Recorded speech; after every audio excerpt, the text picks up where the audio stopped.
very excited to announce and welcome Jen Hirst. How are you doing? Great. Thank you so much for having me on.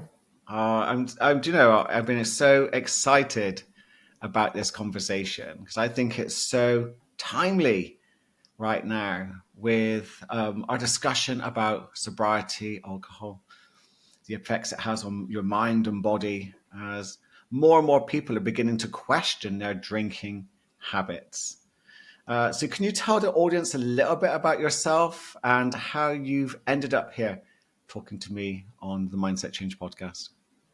Yes, absolutely. My name is Jen Hirst, and I am a sober coach and mom of two who lives in Upper Minnesota. And I am 10 years sober. And I realized after coming out of the sober closet 4 years into my sobriety that people were interested in my story and how I did it. I had no intention of this being my life, of this being my purpose. And from that moment forward, I've just been on this self-improvement path, continuing to find ways to feel better in sobriety and also to improve my own mindset and health in all areas. After putting this poison in my body for so many years, I view the things that I do, the foods that I eat, the habits that I stay consistent with as just really paying my body some respect for years and years of abuse. So now I coach women on how to boost their confidence in sobriety by implementing these simple habits from the get-go with real life scenarios that we deal with on a day-to-day basis. So my story, I really like to share my story by saying that it can happen to anybody and that no one is off limits. I just did a reel a couple days ago of images from my engagement, images from my wedding, where you see a woman smiling, that she's happy, she's having fun, she looks great. But deep inside, I was either buzzed, I was drunk, I was on Adderall, and I was coping to deal with social anxiety, coping to deal with pain, coping to deal with fear, all of these things, and really coping to deal with overwhelm. And it just became a habit. And so I think the stereotype of what a typical alcoholic, that image that we have of that, really prevented me from getting help for so many years because I didn't fit that image. I got good grades. I had a great family who rarely drank. I did well in school. I did well in my job. I'm an Enneagram 3, so I'm a classic overachiever. And so I thought, well, all of these things, I still have all of these things. So it really took me some time to begin to question, okay, is this a problem? And then ultimately to seek help for it. And so I took those classic quizzes of, am I an alcoholic? Convincing myself that I'm not. And so our motto, especially growing up, was to look good on the outside. I came from a perfectionist family where looks were very important, achievements are very important. So that's why, again, I didn't share about my sobriety even 4 years into it, because I was so fearful of what people would think about me, that would tarnish my image in some way, that people would think less of me, of all of the achievements that I've made would be tarnished by this label that I had to put on myself, that I couldn't, in fact, manage an addictive drug. And little did I know that it was a drug until 4 years into my sobriety. I had no idea what I was doing because of the conditioning that happened throughout my life, convincing me that I needed alcohol to unwind, I needed alcohol to relax. And so once I became using that as a coping mechanism for so many years, I felt like I really needed it to even function and feel normal. And so my drinking didn't really start. I didn't really become addicted from the beginning. I had my first drink at 15. I thought it was disgusting. I did quote unquote normal drinking in college where, you would go to a party, have a few too much to drink, but it wasn't until at the age of 21, when my second boyfriend wanted to go on a break, that it really planted the seed that I could use alcohol to take away any feeling and any pain, any emotion I didn't want to feel away. And so the guys that I was living with at the time were abusing Adderall, which is a stimulant. It's makes you feel like God. And that's what they told me. They said, here, if you just take this, you're going to feel like God and you won't even think about him anymore. So from that moment forward, and of course it did, I felt amazing. I dyed my hair. I stayed up all night. I'm like, this is the best decision ever. But then I thought, okay, well, I never have to feel pain again. I can just drink. If I get uncomfortable, I can drink if I get nervous. And so more and more I used that tool to cope with any anxiety that I had, the more and more I became dependent on that. And so it wasn't really until the year leading up to my wedding in 2010 that things really started to progress. And I even going through my alcohol history, from the moment I started to question if I had a problem to when I got sober in 2013, it was about a 10-year progression. So it was a while. And oftentimes it goes unnoticed until you're so dependent on it that you don't know how to stop. And I was using it just to feel normal. But at that time in 2010, I was working full time. Like I said, I'm a classic Enneagram 3. I'm a perfectionist. I was doing my wedding all by myself. And I was actually doing freelance for a magazine full time as well. And so I had all of these things to do, and I didn't know how to cope. I never went out. And so I would drink to kind of relax and to have fun at night. And my then boyfriend, fiance would go out and I'd stay home and I'd drink. And the more and more I did this, the more and more stress that piled on. As we know, alcohol increases cortisol, creates anxiety in your body. So when I feel anxious, I drink, and the more anxiety I had, the more I drank. And that's why I like to show images of my wedding day, because you see someone smiling, but deep down inside, I was really crumbling. I was struggling with debilitating anxiety. I was taking Adderall to get things done. I was then coming down and drinking vodka to get through the day, that's what I told myself. If I can just get through the day and put a smile on my face and put makeup and hide the bags under my eyes, I'll be fine. And I won't be an alcoholic. And it was pretty much a couple days after where I physically collapsed. And I want to say I was very good at hiding it throughout these years leading up to this point. And so when I couldn't hide it anymore, I had to go back to work a couple days later. And I was so exhausted from the wedding, from working, that I just stopped and I just drank around the clock and I laid in bed. And so my husband, talk about a curveball. After we got married, he was like, what the hell is happening? What's going on? And so it really kind of came out that I was indeed struggling with this for many years, but I was really good at hiding it. So no one knew what I was going through. And I was going through this by myself. And so began the 1.5-year journey of actively seeking sobriety, of questioning, okay, do I have a problem? Going into my first AA meeting, where do I go? It was really nervous. I went drunk, all of these things. I then entered my first inpatient stay for 30 days at Hazelden. I drank the day after. And in and out of these processes of going to outpatient, going back into inpatient, until ultimately on those days leading up to my sobriety date, I was kicked out of my house. I was also in this 1.5-year span finding other ways to use alcohol because they didn't want alcohol in the house. So then I started dabbling into mouthwash because that has alcohol in it. And that became actually my drink of choice for the last year. I would just drink mouthwash. And even dabbling one time into rubbing alcohol, because cravings can be so intense that you would do anything to fix it, to get out of it. It is so uncomfortable.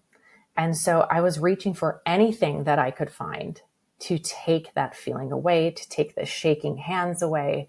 And I literally felt the months leading up to my sober date that I was dying. I started to lose my job. Because that was the one thing that prevented me also from getting sober, was because I still have my job. And so what I like to tell people is, you haven't lost your job yet. I thought all of those things were off limits for me until they started to happen. I was kicked out of my house. I lost my car due to my second DWI. I lost my job, and I really felt my heart failing. I was starting to take Adderall to feel better. And then I would drink at night to deal with the anxiety. And so that was putting tremendous pressure on my heart. And it was that day leading up to it, and I completely blacked out at my father's office, and I went into detox. I blew a 0.34, and that number scared me, but it, for the fact that, okay, it was 0.34, I've heard higher, but it was the fact that I've been doing that for the past couple of years. Like, how often did I cheat death, and how far did I take it? Because I know there were other times that I pushed it way farther than that. Can you explain what a 3 And point so is? it was Yeah, could you 0.34 blood yeah, alcohol level. Yeah, blood alcohol level. And how did you find that out? Yeah. They took my breath at detox. Okay. Or actually when I went to the hospital.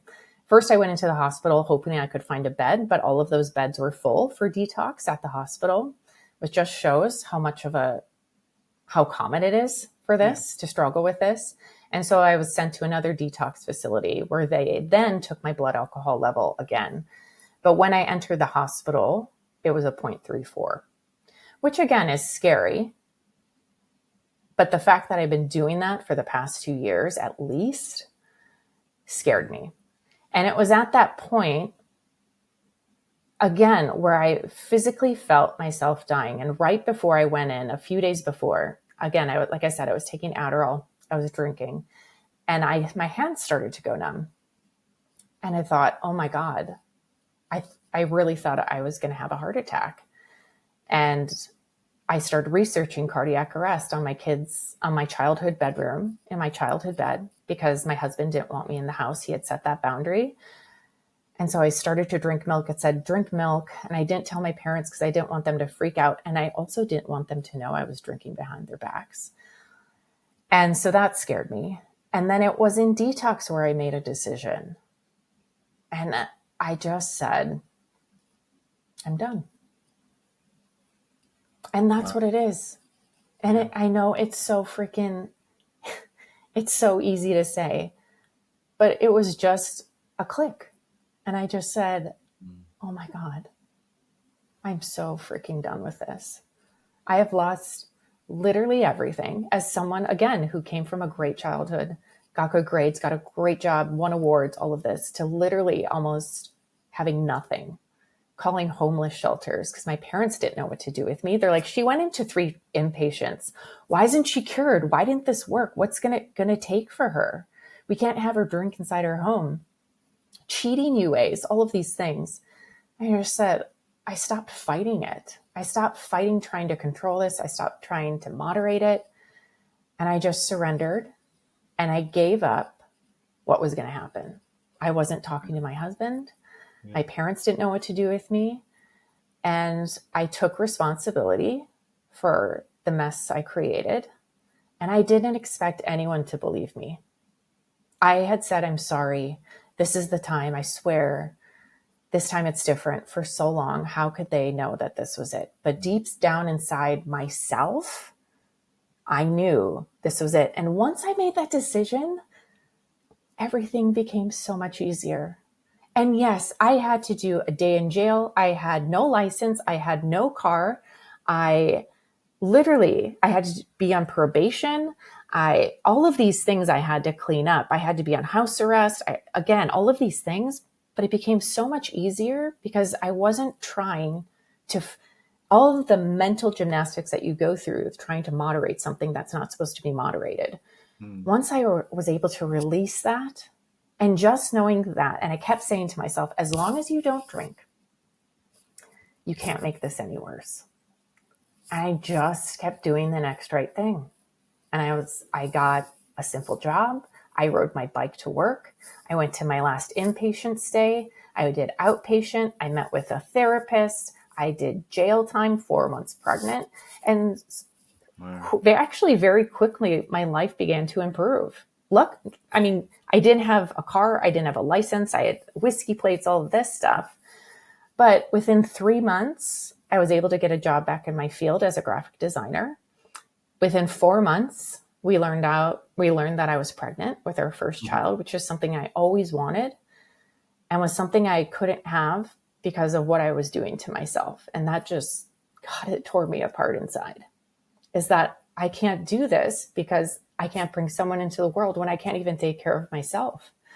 And so this was also one thing before I went into my last inpatient stay, is my husband and I took a drive through this really nice neighborhood. We didn't talk. He didn't know what to say to me. And I just saw our life and all of the crap that had happened in our first year of marriage. And I saw what it could be like. And that image really gave me hope that it could be possible. And I knew deep inside that I was done. And I didn't know what was going to happen in my life. But as long as I stayed sober, everything was going to be okay. And now I can say, my life, I have that life. I saw 2 kids in that vision, and I have 2 beautiful children today. I now coach women on how to stay sober, which is crazy. And our marriage is the strongest it's ever been because it's built on honesty and trust. And that's what you really need in a marriage. Wow. And so, yeah. Yeah. And all of these things led me to where I am today. And and when I said, or I'll have you talk and then I can get into how I became a sober coach too. No, I'm just in awe of just your journey. So many questions I could ask about, what you've been through. And I was just just felt the emotion as you were talking about, what you've been through. Just going back, I love that your brain just clicked, and I hear that so much. Was it that easy for you afterwards? Did you have any temptation to go back to drinking, or was it literally that final click and then that was it for you? Yeah, that's a great question. I can honestly say I had no desire to drink ever again. Okay. I never felt the need to white knuckle it anymore. But I know that's not the experience for many people. Many people live every 24 hours and then the click happens later. Yeah. And so it's just this mental switch that happens. And it had taken so much from me that I was just literally done. And I can't say I don't feel triggered, but I get memories when I see like a bottle of vodka on the counter when I go places. Yeah. Seeing people drink beer doesn't trigger me. But when I see a bottle on a kitchen counter, because that's where I would sneak the drinks, I don't feel triggered, but I feel the need to grab it and drink it because that's what I always did. And that's what I remember. But then I play the tape forward. My image directly goes to what I'm going to lose, my kids, and I go do something else because I know better. Yeah. But Yeah, it's ingrained in my memory that when I see that, that's what I always did. Yeah. But I have no desire. And the more research I do on it, the more that I coach women, the more stuff that comes out about it. It just gets me so upset, really, that it's also, so many other people are also struggling with this, but it's not their fault that this happened. And do you, when women come to for you for help, what's the biggest struggle that they have in regards to changing their mindset around drinking alcohol? Yeah, I think the biggest question I get is how to socialize. What are other people going to think of them? Yeah. And I really want to tell people, no one's thinking about you. And I really like to reframe our mindset as not thinking that that you have to do this. Because quite honestly, you can do anything you want. You get to do this. You have the opportunity to do this. Instead of thinking of what you're giving up, what are you gaining from this? Oh my gosh, I get to be able to be the tooth fairy for my kids and remember to do that. I get to wake up and not have a headache and regret over, oh my gosh, what did I do last night? How did I get home? I get to know exactly what I did. I get to wake up and move my body and not feel like I have to sweat out the alcohol or punish myself in some way. I can live my life and truly, truly experience it and have no regrets. Because if sobriety sucked, I wouldn't do it this long. It wouldn't be worth it. There's a Yeah. reason I'm 10 years sober.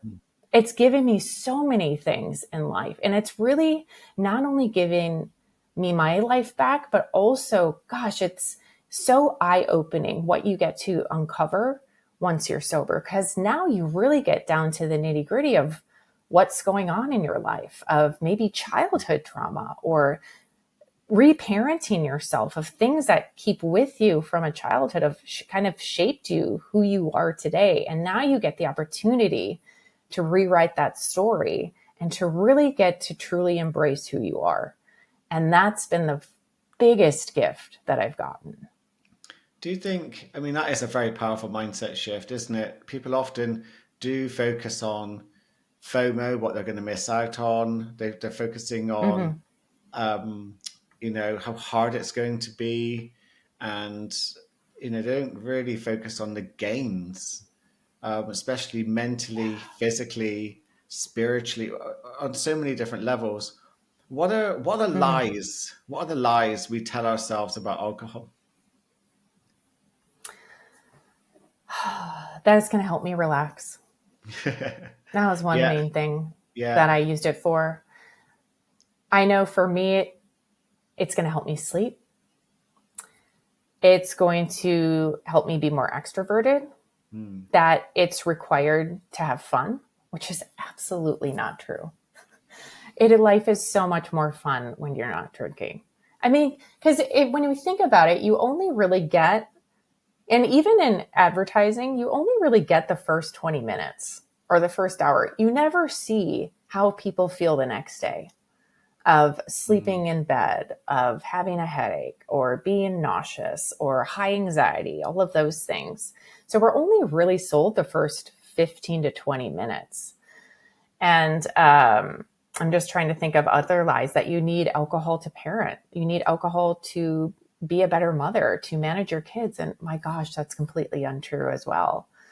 Wow. But I think some of the main ones is how am I going to have fun? I'm going to be no fun without alcohol. And that's actually a week in my group coaching programs, is how to have fun in sobriety. And that I really like to ask people, if something isn't fun without alcohol, it's probably just not fun. It's I probably love just that. not your thing. Because when Yeah. you truly have fun, you do not need alcohol. And I think my kids are the greatest teachers in this. And even dogs. I mean, look at a dog. They're so freaking excited for you to get home or to go in the car, right? Yeah. They need no alcohol. Your kids have so much fun running around with a stick. Or I remember my son being so freaking excited to see a construction truck coming down the street. And they're such wonderful teachers for me, and such wonderful reminders to find the joy in the simple things in life, and to do more things that you like, and not what other people like, but what do I actually like? And so many people don't know what that is. But that's the beauty, is that you get to discover that, and you also discover yourself in that process. Yeah. It's so powerful. It's so powerful. It's interesting, isn't it? A substance, which is actually a neurotoxin. It's a type 1 Mm-hmm. carcinogen. It's a depressant. Mm-hmm. It's something that we used to try to celebrate and have fun with, and yet it deadens our senses. And it's something Mm-hmm. that the marketing industry has made out brilliantly, that this is what you need to do to have fun. And it's Yeah. interesting, 'cause I'm 8 months sober. No one's probably heard that on my show before, but I'm 8 months sober, and it is one of the best. Congratulations. Thank you I'm so so much. proud of you. Thank you. And it was just, my brain did the click on Boxing Day last year, and I was having a glass of champagne, and I just took a sip and just went, and my brain clicked, why am I drinking this? I've been leading up to that in itself. I've been leading up to that moment, but it was the information all coming at me from all different sources on what alcohol really is and what it really does. And as a Mm-hmm. coach, as a mindset coach, focusing on anxiety and depression with integrity and authenticity, there was no reason for me to carry on drinking at all. So I just stopped. And it's been one of the best things I've ever done. There's been some mindset challenges with it. And it was interesting about you mentioned about the fun side of things, because it's the one thing that people Mm-hmm. say about, it's like, don't you miss the fun? And, do I miss the inebriation? Well, I know that's a nice feeling at the time for a little bit, but I don't miss the gut ache. I don't miss, feeling nauseous. I don't miss the lack of energy. I don't miss that glazed eye look, which Yeah. actually now I can see in the people around me when they're drinking. Suddenly their eyes just glaze over. They become a little bit dead inside. Sorry, friends, if you're listening to this. But it's just there happening. No judgment on that if they're doing what they want to do. But it's interesting, isn't it, that the media has painted it out to be, this is how you celebrate life. This is how, Mm-hmm. this carcinogenic neurotoxin depressant, this is what we got to get kids ready for when they're, of an adult drinking age. Here in the UK, they can Yeah. drink in their teens with a meal. And then at 18, you can just go to the pub and everyone celebrates you poisoning yourself. So Yes. That's really, I love that. We celebrate poisoning ourselves, yeah, because we've been told to. and we laugh at it. Yeah, we've been Yeah. told to. And We've then been told to do we reminisce on those days of not remembering how we got home and how fun that was. And I'm like, was it really it. that fun if you can't remember it? Exactly. We have Yeah. here in Brighton at the moment, we have Freshers Weeks, where the brightest minds are coming to the universities in my area, and they go out and literally they're encouraged to dull down and destroy their minds with this toxic substance. And it's just crazy. But it was interesting. It wasn't Yeah. until last year that I woke up to that. I put my blinkers on before and had this cognitive dissonance to it, as in, well, I know it's a bit bad for me, but hey, we've got to die sometime, got to die something. Because I was just too interested in wanting to carry on doing this one thing that would keep me in some form of social, interaction. But yeah, no one's cared, by Yeah. the way. No one has cared that I stopped drinking. Yeah, because everyone's just thinking about themselves. And here's Yes. the thing, everyone is concerned what everyone thinks. And we're all thinking that everyone is thinking about us and what we're doing. No one's thinking about you because we're all just focused on and worrying about what other people think. And if everyone's concerned about what other people think, no one's actually focused on you. They're focusing on themselves. And Yeah. so if they do have any problems with you drinking, and this has taken me a while to understand, is that it's just because it's shining a light on their own drinking and that they may have some conflict within themselves of what Mm. they're doing and their own drinking habits. But it It has absolutely nothing to do with you. And absolutely. so you can just take it for what it is. And the only thing that matters is why you are not drinking and why Mm. you are choosing this. And so I really like to ask my clients, why are you doing this? Mm. Why is it important to you? And when they ask that, and when they answer that, I'm like, okay, well, why is that important to you? And I keep asking them until you get down to the really nitty gritty reason. Why are you doing this? Because you got to keep remembering why you're doing this when life throws you a curveball. Mm. Maybe your car breaks down, you get laid off from your job. Things are going to happen. And so you got to be prepared to handle those situations. And I think that's what makes sobriety tricky, because now we don't have our little coping mechanism to take the pain away temporarily. Again, you're still going to have the pain and probably much worse if you continue to Mm. drink. But now you got to face things and you got to feel things. And that's what's uncomfortable in sobriety, is feeling feelings that we've masked for so many years. And that's what I like to teach my clients, of how to work through emotions and learn to sit with it, learn to breathe through it, learn to move your body through it. That's things that we really need to teach kids how to do. And I think that's one of the greatest benefits as being a mother, a sober mother who continues to work on improving my mindset and how I do life, is that now I can instill those in my children.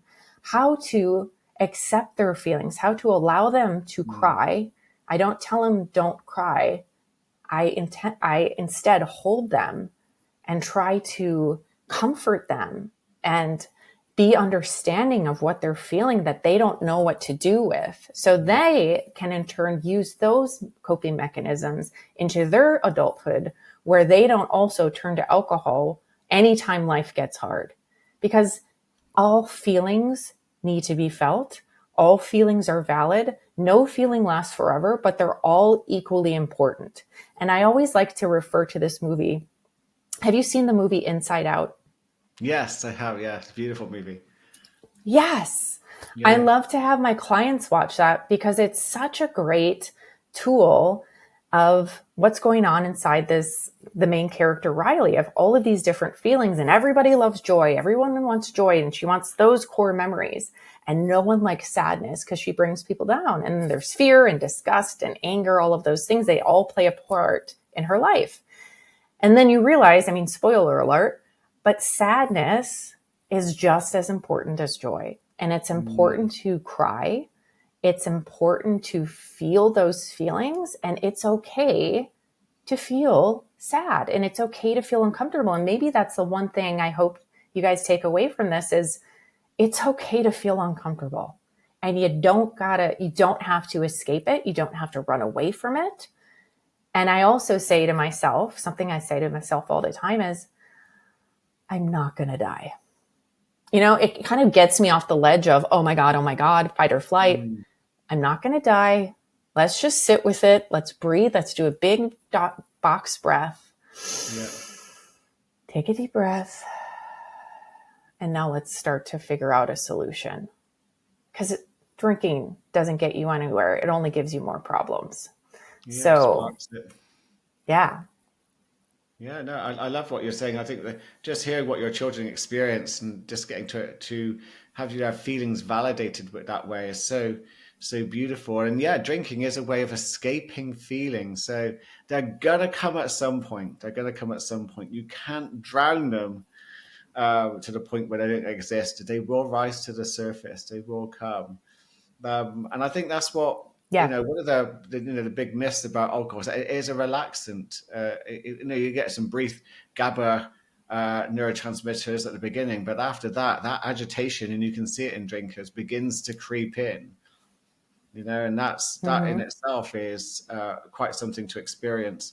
What other, like for women listening to this or guys, what are the main health issues that come with drinking alcohol? Because that's often, it's kind of like I believe, oh yeah, it's a bit bad for you.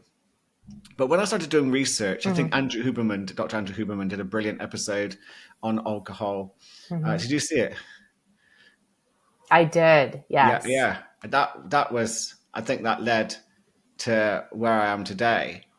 But what do you know? What do you know of the main health issues that can come from, especially for women or guys, with drinking alcohol on a regular basis? Yeah, I mean, across the board, a rise in anxiety. Now I even question, I was diagnosed with anxiety in 2008, but I was also drinking heavily at that time. So now I even question, do I have anxiety? Or was it just the Right. alcohol? Mm. So an increase in anxiety overall, changes in the brain. So one account I love to follow is Dr. Yeah. Daniel Amen. He studies the brain, and it's so fascinating of how much alcohol shrinks your brain. And when you have lower blood flow to the brain, which alcohol causes, is also a risk for Alzheimer's disease. It's a major risk. Wow. But one way to improve that is through exercise, is through taking care of yourself and all of these other things. I think sleep deprivation is a huge one. Yep. Breast cancer, especially for women who drink more, the breast cancer risk increases dramatically. Liver disease. So we're also seeing a rise in liver disease and cirrhosis, especially in younger and younger women.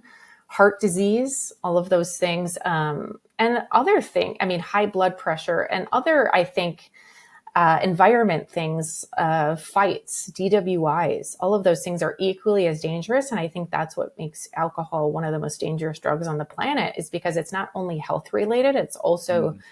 on the environment and things that we have sometimes no control over, because alcohol really hijacks your prefrontal cortex and your control center in your brain. So you aren't really conscious of what you're doing, and you're not really in control. So those are the things I wouldn't in my right mind think of drinking and driving my car, but I was often in a blackout. I didn't know what I was doing. Mm. Of suicide, of homicide, jail, all of these things can be, sexual abuse. All of those things are also related to alcohol as well. And I think one of the main things is the brain. And one of the things I really like to focus on, because I love my brain. And if Mm. I didn't have my brain, if I don't keep it healthy, that's not a good thing. It controls everything. And so doing those things to help increase the size, to help increase the blood flow, is one of my main things to help protect my brain. So just a quick overview. Those are some of the things that Mm. I think it really contributes to. But yeah, along with lower immunity and mood swings, all of those other things. But I think those are the main ones that stand Yeah, out for me, especially. I'll tell you the one that really got to me was when Dr. Andrew Huberman talked about, we have this beautiful gut, microbiome community that does so much for us. It's this beautiful little, I imagine it was like little villages, and they're, all these cute little characters, and then we're pouring over them with alcohol, the very substance that pretty much kills them off. And Mm-hmm. these are the little guys that make our short-term fatty acids. They make our serotonin. They make our dopamine. They make so much in regards to making sure that reducing inflammation. And there we are trying to kill them off, because that's how we think Mm-hmm. we should be celebrating life, or how we should be dealing with stress. And yet, they have one of the biggest impacts on our mental and physical health. And when Yeah, that it yeah, destroys the gut microbiome. yeah, it just is absolutely brutal. And it's still, I know I read an Mm-hmm. article just before I came on to talk to you, and it was still quite out of date with information of, but a little bit of red wine contains enough, polyphenols to be good for you. And it's like, you'd have to drink. I can't remember what the stat was on that. It was something like a bucket, or 12 liters of red wine to get any of the benefits. But yet I think Yeah. articles still roll this out as in to say, but so you can carry on drinking a little bit. What Yeah. are the Well, it's myths? Yeah, clickbait, right? yeah, yeah. Because So, they know it's going to get a lot of clicks, and it also yeah, justifies your drinking. But yeah. if you see it, one glass of red wine helps your heart, and it's true in some ways, but it's also true that the negative effects far outweigh Mm. any sort of positive Yeah. effects from that red wine. And so once you look at the bigger picture of it, and that those studies are sponsored by the alcohol industry, Of they course. they put those Yeah. out. And so what I love about today is that there's also countering studies that are coming out now, and coverage on the Today Show and all of these other platforms about the dangers of alcohol, and Mm. how choosing to go alcohol free is now a wellness choice, because like you said, it does destroy the gut microbiome, and your gut is your second brain. And so drinking the green juice, working out, eating a clean diet, and then rewarding yourself with alcohol is undoing all of this fantastic work that you're doing for your gut and your brain. Yeah, yeah. It's you're just it makes it all it's just countering all of that work that you're putting in. And so what if we could just take a break for 30 days, just Mm. to see how you feel, just to see how your gut feels, how to see how your mental health feels, how to check in on your energy, your sleep, all your mood levels, all of these things, just to see how you can feel. And then you can decide, okay, is this something I want to continue, or do I want to go back to it? But I think every single person deserves to take a break for 30 days Yeah. just to see how you can feel. And I think you'd be amazed once you get to the end of 30 days. Now, life isn't going to be perfect, but there's so many benefits that can happen in just those 30 days that it makes it all worth it. I mean, less anxiety, more energy, better sleep. You're more confident. All of these things that can help, I think would be extremely beneficial Yeah, the if energy has you're willing been, to do that. yeah, the energy is insane. There's no Yeah. getting around it. And the amount of energy, the amount of time you get back, I'm not worried anymore about how am I going to fit on Sunday to either go out and do a workout or go to that, to meet friends and, you see some of them nursing quite heavy hangovers. And that's where they are on things. But I think for me, sobriety has given me life. It's the energy, Mm. the focus. Because one of the reasons why I wanted to stop was not just for my mental and physical health, was because I was daring myself to achieve more than I've ever achieved with mindset change. And Mm. in that time, my business has never been so successful. In the Yeah. time since so in that 8 months, it's gone completely crazy. Like the level of success that, because I've had the energy for it, I've had the focus for it. Whereas I'm not on a Monday or The mental Tuesday still fog, trying to right? recover from, still trying to recover from something that I did on Saturday night, which just for a few Yes. hours actually wasn't worth it. Wasn't worth it. Yeah. And what if weekends you were actually able to rest and recharge? Yeah. And so then you start on Monday with a clear head, full of energy, and ready to Mm. tackle the day. And John Mayer actually did a video and an interview recently, as he's alcohol free as well. And he's just saying, everyone, when you drink alcohol, we're operating about on the 70% of what we're capable of. Because alcohol really limits you and what you're able to produce. Because again, you lose time, you lose energy, you lose focus, anxiety, all of those things. He said, what if I were able to operate at 100% mental capacity? What could I do? And I really like to point this out to my clients is, what if everyone, instead of operating at like 60 to 70%, again, with when you go alcohol free, you're getting better sleep, you have less Mm. anxiety, you're more productive, you have more time, all of these things, you raise your level and you now operate at 100%. Just freaking imagine what you could do with your life, what you're capable of, and how you can change a world. It is literally incredible.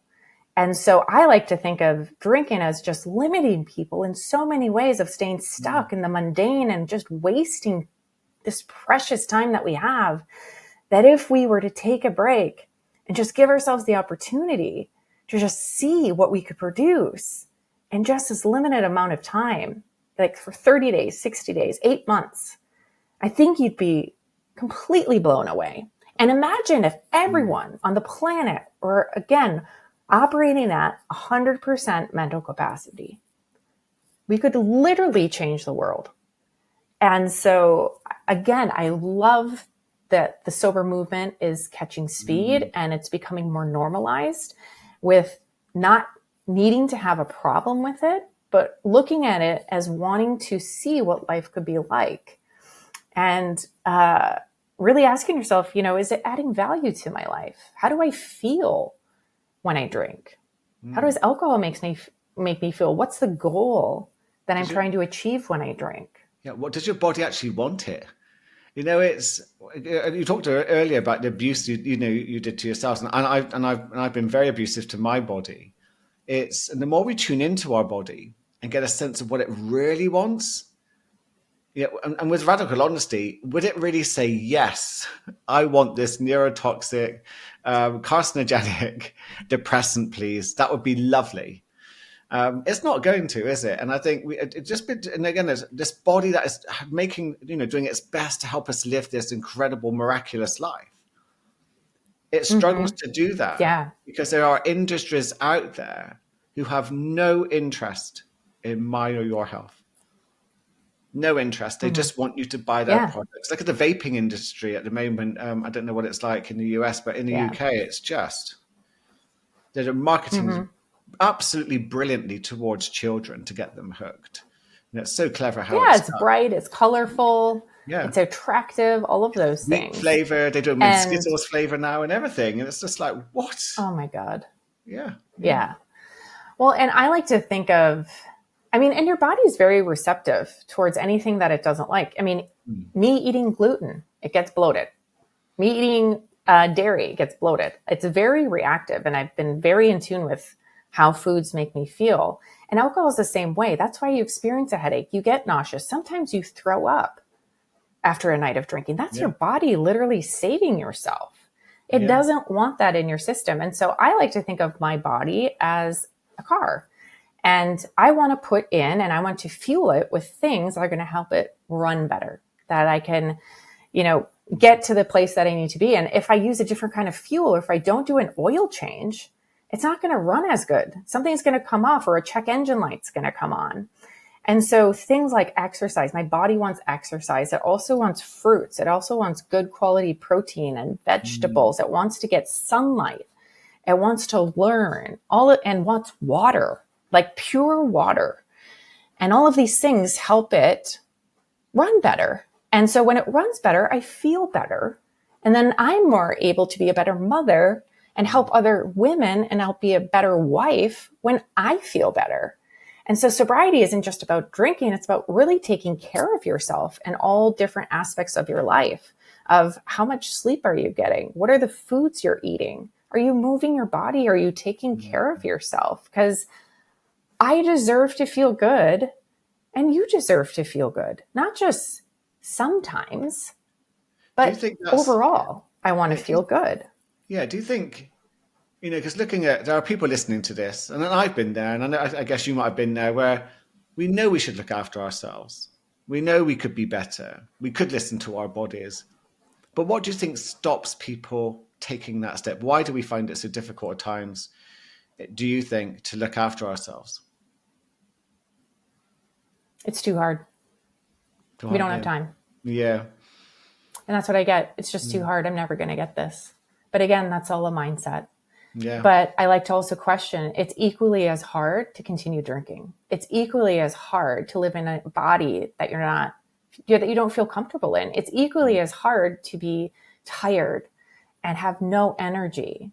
So you get to choose which hard you want, which path to take. You can choose one that gets you a better ROI the more that you do it, or you could choose one that has you feeling lower and lower and lower of the things either you're not doing or the things and the habits that aren't having you feel your best. But you get to decide, because it's going to be hard. But one delivers a better outcome the more that you do it. I As love that. you feel better, you're going to help other people feel better, and you're going to show up as your best self. But when you decide not, because not doing something is also making a decision, Mm. thinking that it's too hard, but also question, it's equally as hard the other way. But I think getting in a community of other people who are doing those can be incredibly motivating, following accounts that are super encouraging, and just deciding, there's never going to be a right time to do this stuff. The right time was yesterday, and the second right time is today. Yeah, I love that. And choose your hard. I'm a big fan of that. Yeah. It's like go sober or continue having your life slowly stolen from you by alcohol. Both are hard. But one of them, if you take the risk, will yield the results that you're looking for and give you some life Yeah. back. And sometimes it takes Mm-hmm. a lot of strength, and it takes you to be a kind of leader. I realized with my social group, there was that. Oh, what are people going to think? And actually, I thought, well, actually, do you know what? I'm just going to do it and see what happens. And if they want to follow and do something similar or cut down, then they've got someone to talk to about it. And I remember my first Mm-hmm. holiday with friends skiing, and usually in skiing, it's traditionally, quite a big drinking holiday. And I said, me and my partner, we're not Isn't drinking. every holiday a big Yeah, drinking yeah, holiday? yeah, it's very true. I mean, you can associate it with everything. Yeah, but in this villa, it was like they had like unlimited drink, obviously for the things. And my friends are like, "Oh, great, there's more for us."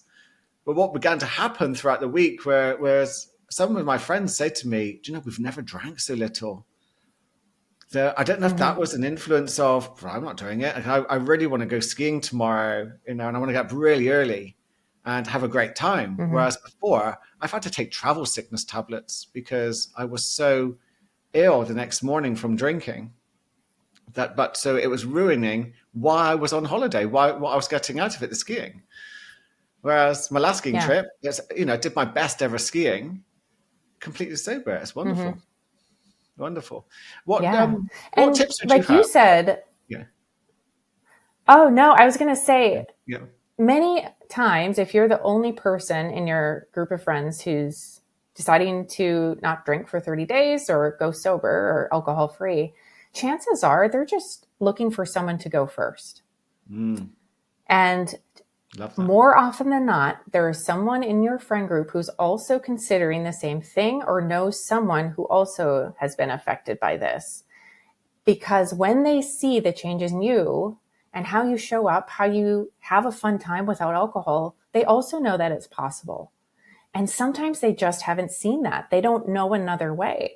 And so this is an incredible opportunity for you to stand Yeah. up for yourself and stand up for this choice and to show people that it's possible. Just like I'm also showing my kids right now at 7 and 9, you do not need to have alcohol to live life. You don't need alcohol to watch a baseball game.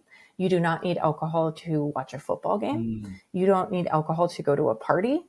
And so I use my example to hopefully instill in them the to know that there's the opportunity there. I can't control what they're going to do and their choices they make, but at least they know there's two sides and there's two options that they could do. yeah. Yeah. And also the risks involved in doing so.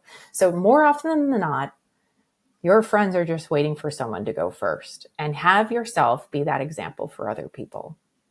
I love that, and that's proving to be the case. A few of my friends have actually come forward and just said, "So, what are you drinking instead? What are you doing? What's it been like?" You mentioned your Yeah. kids, and I just want to go back to your kids just for a moment because Mm-hmm. obviously you can't control what they're going to do when they're older, but it's a strange thing, isn't it, that we are saying to a child when you're 18. Well, here in the UK it's 18. How old is it in the States? Is it 21 still? Is it 21 or 21.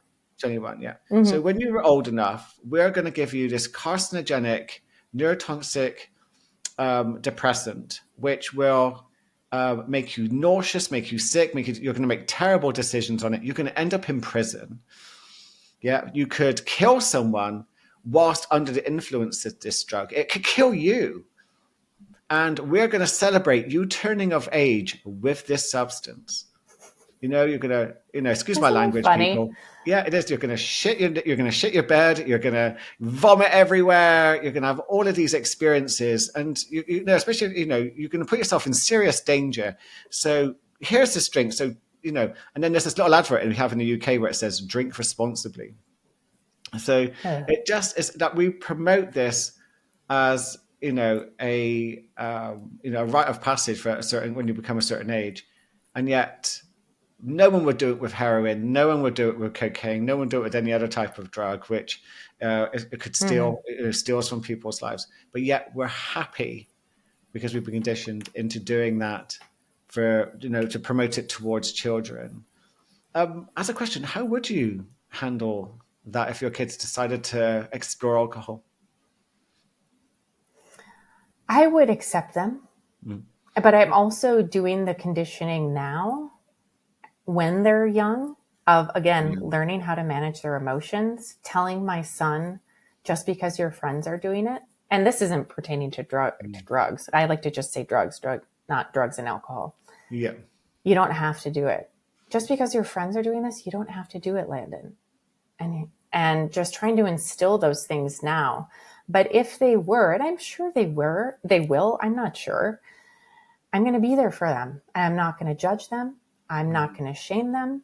I'm going to accept them, but I'm also going to make sure they equally know my story with it, that it is genetics partly, and the dangers involved with it. And that you don't have to live life. You don't have to follow what your friends do. And I'm hoping with the work that's being done, that they're also going to know that there's both sides with all of the things that are coming out about it, that we are going to see a cultural shift in 10 years. Yeah. Just the way that we view cigarettes, we're going to have that same view of alcohol. And I think we're well on our way there. But in the meantime, I'm just going to love them with open arms. And I just want to keep them talking, but also doing that, planting those seeds now in the commercials that they take in, of talking about it, of the movies that they see, of them drinking wine, of the kids' movies that they see, the Disney movies, especially the showing characters drinking wine, Yeah. talking about those things. So they, again, know both sides, and with the intention that I'm going to love them no matter what. And I just never want them to think that they can't tell me anything. But I think through our experiences with alcohol, it's going to have such a powerful impact on them of how it affected each one of us, that then we can use our experience to also educate them of the dangers and also what happens. But they're free to do their own thing, but they're also equally right. It's in their right to know both sides and to know the dangers and also the benefits of sobriety, of not feeling like you have to do this to change who you are, that you're perfect and you're lovable and you're so much, and you do not need an addictive substance or anyone else to tell you otherwise, that you need this to become someone else. Because I think the ultimate power is to stay true to who you are and stay present. So that's what I hope to instill in them. Yeah, I love that. And, it's, my partner's son, I mean, I can tell he's dying to try it. He wants to know what it's like because it looks cool. And we got, you talked about Disney movies where they're drinking. We watch films together, a lot of sci-fi, action. There's alcohol in every episode, no matter how far in the future we are. There, the movie industry has got its, they would like to promote, obviously, somehow for some reason, alcohol way in the future, no matter what the TV series or film. And it's such a shame that it's still classed as this is what we'll be doing way in the future. And something else, one of the things that I think about when it comes to people I know drinking, with our parents getting older, we're getting to see the effects of possibly drinking has had on their lives. And their retirements are being ruined. Their retirements where they thought they would have this beautiful rest. They've worked so hard. And I hear the most horrible stories lately of people who are discovering, in their 50s and 60s and 70s, like they've got cancer. They've got all sorts of other things coming on, which are obviously linked to alcohol, but might not be totally in their case. I don't really know, but it's such a big factor. So we have a culture which is pushing us towards working so hard, burning ourselves out to retire, and then you can suddenly live this magical Disney life. But you'll probably spend a lot of time in the doctors and hospitals. As someone recently told me, they said I've never spent so much time in a doctor's and hospital in all my life. And that may have come from their lifestyle choices. It's interesting, isn't it? That we've got a society that pushes people towards that sort of ending of their lives. And with friends, I get to see some of them they're incredibly intelligent. They're working so hard. And they want to have these final few decades. But in part of me is thinking, I just hope it's not taken away from you. And that might sound quite negative, and there's no guarantee for any of us. But it's like they're reducing the risk, they're reducing the chances of it being a wonderful retirement. Yeah. And why it's never too late to turn things around. It's not too late, and you're not too far gone.